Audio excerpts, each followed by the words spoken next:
So in this video, I'm going to share with you the number one sign to watch out for that will give you evidence that you need to leave your IMO.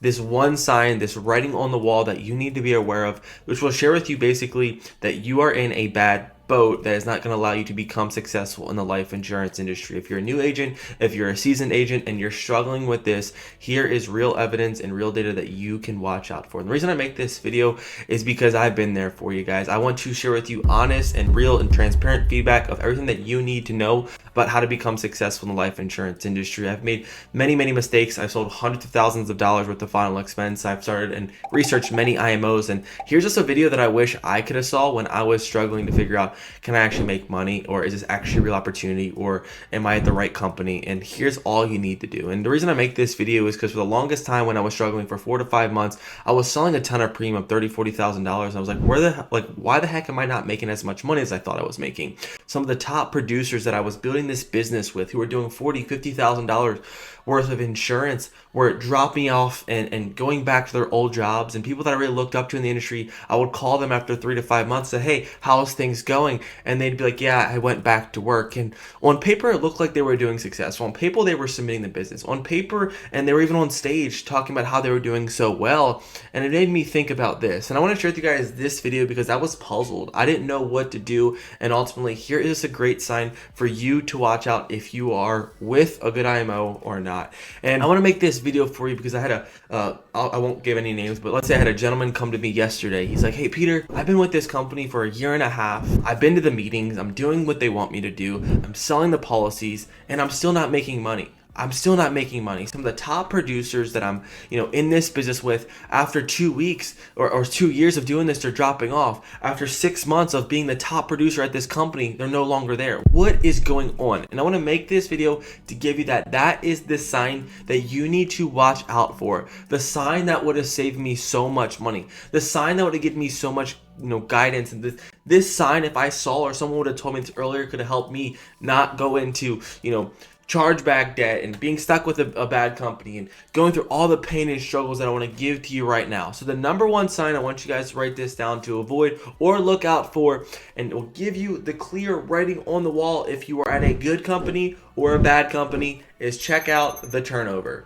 Yeah. Let me see. If someone that you can go to, or someone who you think is becoming successful, someone at the top who is writing all this business, who is on the top of the leaderboards, is no longer there 6 months after being a top producer, imagine what that means. And I've been there for you guys. I've sat in the rooms with people who are doing $40,000 to $50,000 of AP every month, who have to go back to their old jobs because they are not making money. And I make this video to be honest with you guys, because you probably look up to these people in the industry, and you look up to the company, and your upline's probably telling you, just work harder, do more. Stacy's doing it, but Stacy knows deep down that she ain't doing it. She's just on the top of the leaderboards. And I want you guys to know that this is what's happening in the life insurance industry. Go to those people and ask them to be honest with you. Go to those people who you think are being successful. Can you be honest with me? How much money did you make? Because I want to be like you. And when you can come from that frame of humility and want to learn from them, they probably will be honest with you. And I make this video not to discourage you, but ultimately I had this question in my mind for the longest time. Are people actually making money? Are people actually becoming profitable? I'm doing this. I'm sacrificing. I'm putting in the work. I'm doing the work. My upline is telling me work harder, work harder, work harder. I've been doing this for month after month after month, and where is the money at? And this is the people that come to me every day to share these stories that I want you guys to be aware of. So I make this video.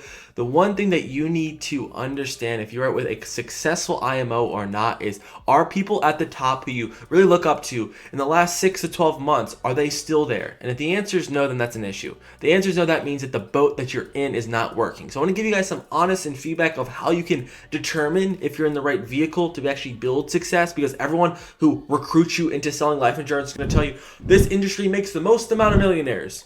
This industry is going to make you financially free and financially successful. But why has everyone who's gone before me, who's done the work, who's gotten the results, why are they not here anymore?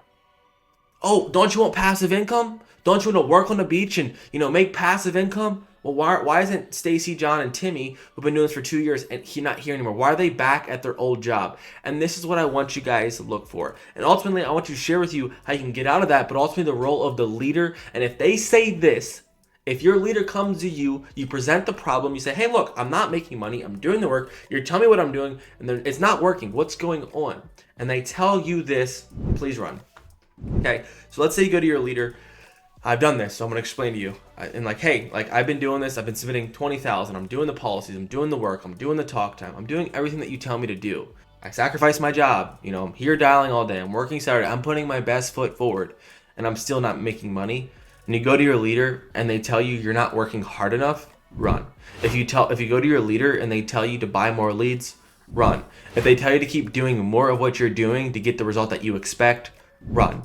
Let's be honest here. This is what happens. They don't have a solution. Your leader doesn't have a solution to your problem because the system's broken. They don't have the core pieces broken down of the train, the sales process, the retention, the chargebacks. They don't know how to generate effective leads. They don't know how to have engaged leads who actually want a product. They don't actually sell a good product that you can stay in business with. And this is why people fail out. And when your leader just tells you to do more of what's not working, I want you to fathom and process this. And I want to give you guys that this is okay for you to finally realize. I want to give you guys the safeness, the comfort, because your upline is going to make you feel like you're the issue.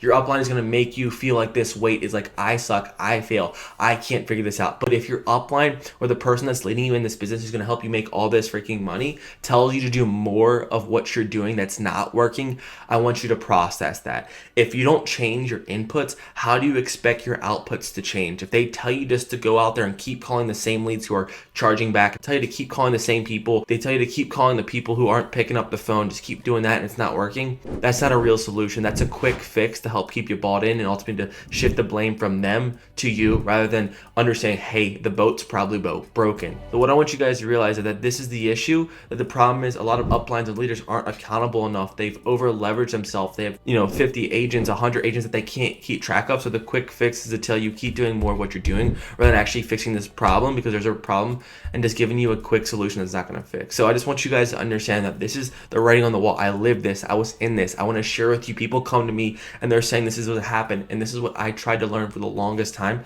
And I wish I could have just had this video to help me realize, Peter, it's really not you. It's the leader that you're in. It's like they don't know how to actually make money, and there's not really a real answer. They're just using you to make some money, and that's the issue in this industry. So again, if your upline just tells you do more of what you're doing, that makes absolutely no sense. If you're not fixing any problems and you're struggling right now and you've been looking at honestly, I want you guys to look at your bank account, look at what you're doing, and be really freaking honest and brutally honest with yourself of like, what results have you actually driven doing what you do now? What is the likelihood of you getting to where you want to be?